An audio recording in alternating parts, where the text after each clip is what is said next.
കഴിഞ്ഞ് നമ്മളിവിടുന്ന് യാത്ര തിരിക്കുകയാണ് അടുത്ത സ്ഥലത്തേക്ക്. ഭാഗം കാണുന്നിടത്ത് സഹോദരൻ അയ്യപ്പൻ്റെ ഒരു സ്മാരകം ആയിട്ടാണ് ഇപ്പോൾ ഇത് കാത്തു സൂക്ഷിക്കുന്നത്. അയ്യപ്പൻ ജനിച്ച സ്ഥലമൊക്കെ അദ്ദേഹത്തിൻ്റെ ജ്യേഷ്ഠൻ ഒക്കെ താമസിച്ചിരുന്നൊരു സ്ഥലമാണ് ഇപ്പോൾ എനിക്ക് പിൻവശം നിങ്ങൾ കണ്ടുകൊണ്ടിരിക്കുന്നത് തന്നെ. അപ്പോൾ നമുക്ക് ആ സ്ഥലത്തേക്ക് നമുക്ക് ഒന്ന് പോയി അതിൻ്റെ ഉൾഭാഗമൊക്കെ നമുക്ക് കാണാം.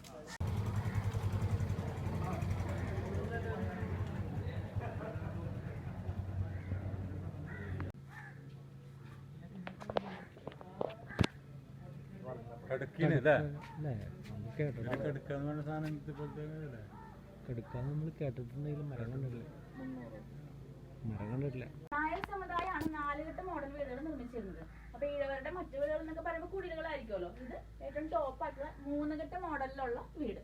3 കെട്ട് എന്ന് പറയുമ്പോൾ ഉണ്ടാവും, അതിനോടനുബന്ധിച്ച് വശങ്ങൾ ഉണ്ടാവുള്ളൂ.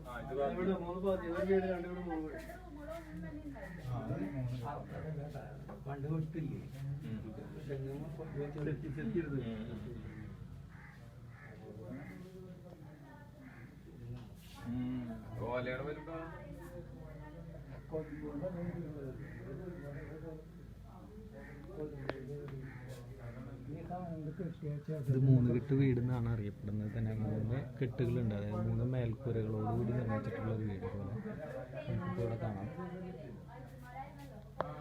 ഇത് സഹോദരൻ അയ്യപ്പൻ ജനിച്ച മുറിയാണിത്. ഇതാണ് ചെറിയ മുറി, എഴുതി വെച്ചിട്ടുണ്ട്.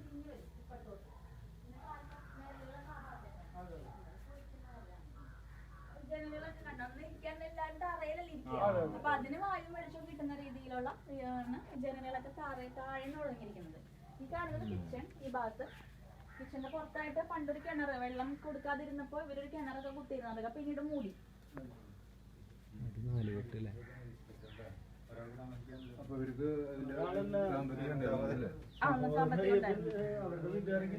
പൊതുമരാമത്ത് മന്ത്രിയൊക്കെ ആയിരുന്നതാണ് അദ്ദേഹം. അപ്പൊ അദ്ദേഹത്തിന്റെ കൊച്ചി മന്ത്രിസഭയിൽ ഉണ്ടായിരുന്ന സമയത്താണ് അദ്ദേഹത്തിന്റെ ഐഡിയ ആണ് നമ്മുടെ ഗോശ്രീ പാലമൊക്കെ. ഇദ്ദേഹത്തിന്റെ ഇദ്ദേഹമാണ് ആ ഐഡിയക്ക് തുടക്കം.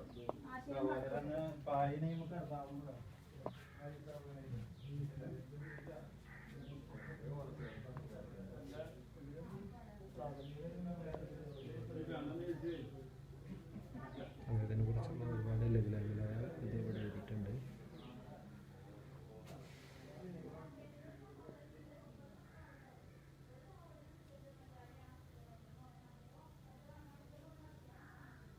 ചെറിയൊരു ജാലകം 4 കെട്ടിനകത്ത്.